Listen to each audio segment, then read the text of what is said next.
नमस्कार, मैं हूं आपके साथ रोहित। इंडिया विपक्षी एकता का गठबंधन पूरे दमखम के साथ चुनाव लड़ने को तैयार है और इस वजह से बीजेपी में टेंशन है। यानी बीजेपी के नेतृत्व वाले जो एनडीए गठबंधन में पार्टियां हैं, उनकी परेशानियां लगातार बढ़ती जा रही हैं और इंडिया के सामने निश्चित तौर पर बीजेपी जो है वो अब अपनी रणनीतियां बना रही है और इसीलिए 2024 के चुनाव से पहले एक बड़ा बदलाव बीजेपी संगठन में हुआ है।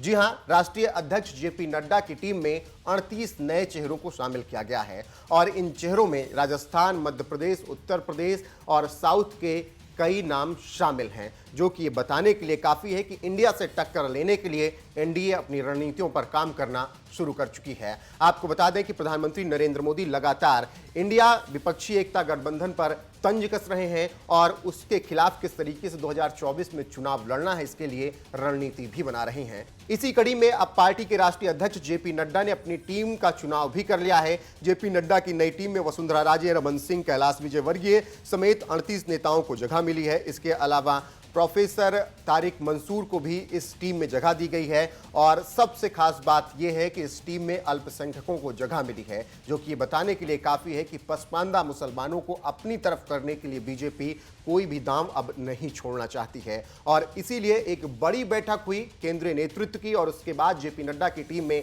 बदलाव किया गया है और सबको बड़ी जिम्मेदारियां दे दी गई हैं 2024 के चुनाव के लिए। बहरहाल देखना होगा कि 2024 के चुनाव में किस तरीके से एनडीए गठबंधन इंडिया गठबंधन से लड़ाई करती है और क्या परिणाम आते हैं। फिलहाल इंडिया गठबंधन पूरी तरीके से जोश में है और उसे लग रहा है कि 2024 में वो मोदी को सत्ता से बाहर कर देगा। बहरहाल सुनिए, इंडिया गठबंधन जब बना तो राहुल गांधी ने क्या कुछ कहा था और बीजेपी की इस टीम के बदलाव को लेकर आपका क्या कहना है, कमेंट में अपनी राय जरूर बताएं। खारगे जी, शरद पवार जी, ममता जी, बाकी ऑपोजिशन के सीनियर नेता, प्रेस के हमारे मित्रों, आप सबका यहाँ बहुत बहुत स्वागत।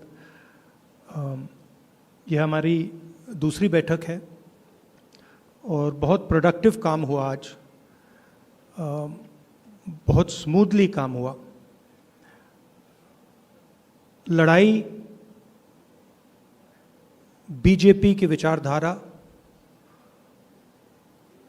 उनकी सोच के खिलाफ है। वो देश पर आक्रमण कर रहे हैं, बेरोजगारी फैल रही है, देश का पूरा धन चुने हुए लोगों के हाथ में जा रहा है और इसलिए जब हम डिस्कशन कर रहे थे, हमने अपने आप से सवाल पूछा, लड़ाई किसके बीच में है? ये लड़ाई ऑपोजिशन और बीजेपी के बीच में लड़ाई नहीं है। देश की आवाज को दबाया और कुचला जा रहा है। ये देश की आवाज के लिए लड़ाई है और इसीलिए ये नाम चुना गया, Indian national developmental inclusive alliance, मतलब इंडिया। लड़ाई एनडीए और इंडिया के बीच में है, नरेंद्र मोदी जी और इंडिया के बीच में है, उनकी विचारधारा और इंडिया के बीच में है।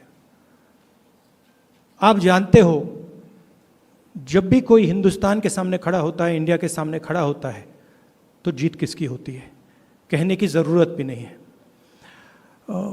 मैंने कहा दूसरी मीटिंग है, इसके बाद हमारी मीटिंग महाराष्ट्र में होगी और हमने निर्णय लिया है, सब ने निर्णय लिया है कि अब हम एक एक्शन प्लान तैयार करेंगे जहां हम एक साथ मिलकर देश में हमारी विचारधारा के बारे में और जो हम देश के लिए करने जा रहे हैं उसके बारे में बोलेंगे। थोड़ा मैं अंग्रेजी में बोल देता हूँ। It's an honor for me to come here in this meeting. I'd like to welcome all the senior leaders from the opposition. I'd like to welcome the press. The idea of India is being attacked today. It is being attacked by the ideology of the BJP. The wealth of India is being snatched from the millions and millions of Indians and being handed over to a few business people who are close to the Prime Minister and to the BJP. Unemployment is spreading, prices are rising, and this is what the fight is about. The fight is about two different ideas of India. And while we were having this discussion, this name frankly emerged from the discussion because we asked ourselves, what is the fight? Who is the fight between? And we realized the fight is not between two political formations. The fight is a fight to defend the idea of India. And that is why we came up with the name Indian National Developmental Inclusive Alliance, which also happens to stand for India. And what we are doing here as a group is we are defending the Indian Constitution. We are defending the voice of the Indian people. We are defending the idea of our great country, the idea of India.